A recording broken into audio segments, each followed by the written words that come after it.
Good morning बच्चों।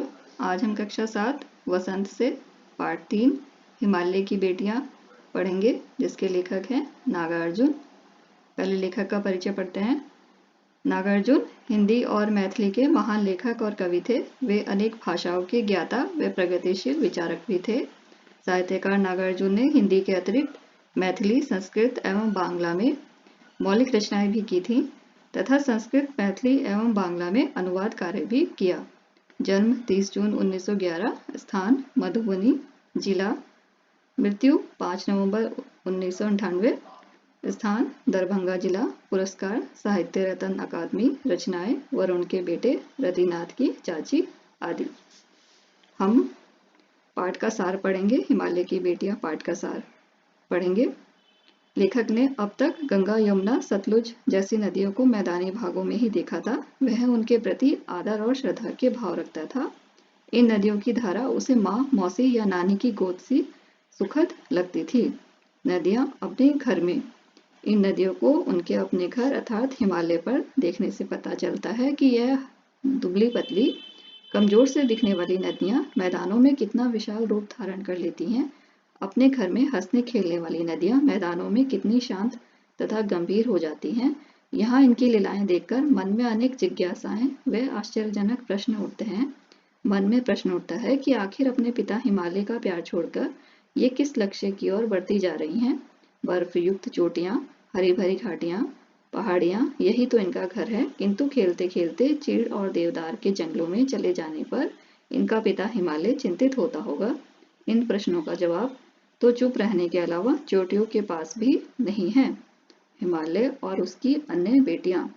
सिंधु ब्रह्मपुत्र का नाम सुनते ही रावी, सतलुज, व्यास, चिनाब, झेलम, काबुल, कपिशा, गंगा, यमुना, सरयू, कोसी, गंडक आदि हिमालय की अन्य बेटियां दिखने लगती हैं। पिघले हिमालय की एक एक बूंद दो महानदी के रूप में आगे बढ़ती हैं और समुद्र उनका हाथ थाम लेता है। इनका बाल रूप पहाड़ के वासियों के लिए भले आकर्षक न हो, परंतु लेखक को अत्यंत मनोहर लगता है। तभी तो वह हिमालय और समुद्र में ससुर दामाद का रिश्ता जोड़ता है। अन्य लेखक और नदियों से उनका संबंध। कालिदास के यक्ष ने मेघदूत से बेतवा नदी का प्रतिदान देने को कहा था। इस कवि को नदी का सचेतक रूप पसंद था। वह व्यक्ति पहाड़ी घाटियों और समतल आंगनों में अलग अलग रूप देखेगा, वही इस नतीजे पर पहुंचेगा। काका का लेकर इनको लोकमाता के रूप में देखते हैं।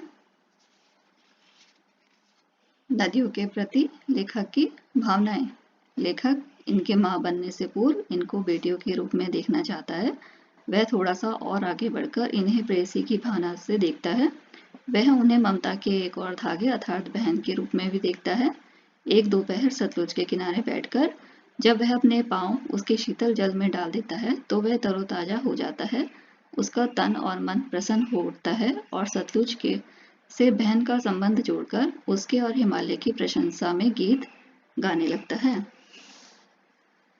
अब हम पार्ट 3 हिमालय की बेटियां के शब्द अर्थ पढ़ेंगे। शब्द अर्थ। पहला शब्द संभ्रांत। संभ्रांत का अर्थ है कुलीन, भावभंगी, हाव भाव। विस्मय का अर्थ आश्चर्य, लक्ष्य, उद्देश्य। अधिकतयाकाएं का अर्थ है पहाड़ के ऊपर की समतल भूमि। सरसब्ज हरा भरा। उपत्यकाएं पहाड़ के पास की भूमि यानी घाटी। विराट बहुत बड़ा। लुभावना आकर्षित। ख्याल विचार, जुदा जुदा, अलग अलग। हर्ज का अर्थ है नुकसान।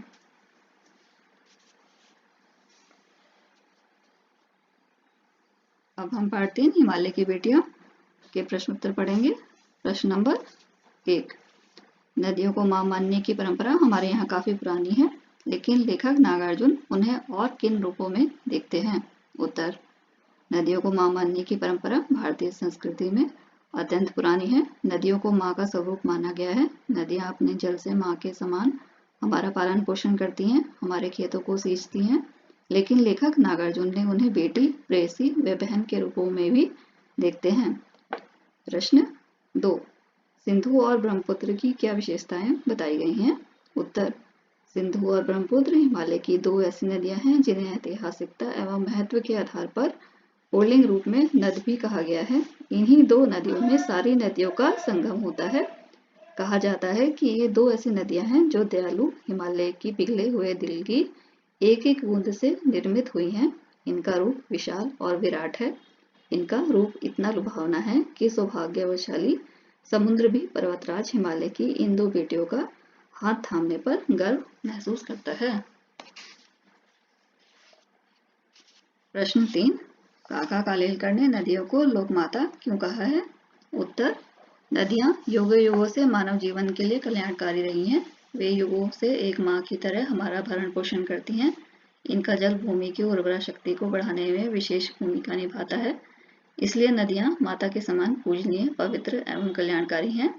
मानव नदी को दूषित करने में कोई कसर नहीं छोड़ता, फिर भी नदी हमारा कल्याण करती है। अतः काका कालेलकर ने नदियों को माँ के समान विशेषताओं के कारण उन्हें लोकमाता कहा है। प्रश्न 4, अपने संस्कृत शिक्षक से पूछिए कि कालिदास ने हिमालय को देवात्मा क्यों कहा है? उत्तर, हिमालय में देवताओं का वास होने के कारण कालिदास ने हिमालय को देवात्मा कहा है। आज भी हिमालय भगवान शिव का वास स्थान के नाम से जाना जाता है। प्रश्न 5, हिमालय की यात्रा में लेखक ने किन किन की प्रशंसा की है? उत्तर, हिमालय की यात्रा में लेखक ने हिमालय की अनुपम छटा की, नदियों की अटखेलियों, बर्फ से ढकी पहाड़ियों, पेड़ पौधों की भरी घाटियों, देवदार, चीड़, सरो, चिनार, सफेदा, कैल से भरे जंगलों की प्रशंसा की है। प्रश्न 6, यह लेख 1947 में लिखा गया था। तब से हिमालय से निकलने वाली नदियों में क्या क्या बदलाव आए हैं? उत्तर, हिमालय से निकलने वाली नदियां अब अपनी पवित्रता और मूल रूप को प्रदूषण के कारण खो चुकी हैं। मैदानी क्षेत्रों में आते आते शहरों की गंदगी इस हद तक मिल जाती है कि स्वच्छता का नामो निशान मिट जाता है। गंगा यमुना जैसी नदियां इसका ज्वलंत उदाहरण हैं। बच्चों, आप इस पाठ से संबंधित सभी शब्दार्थ और प्रश्नोत्तर याद कर लेंगे।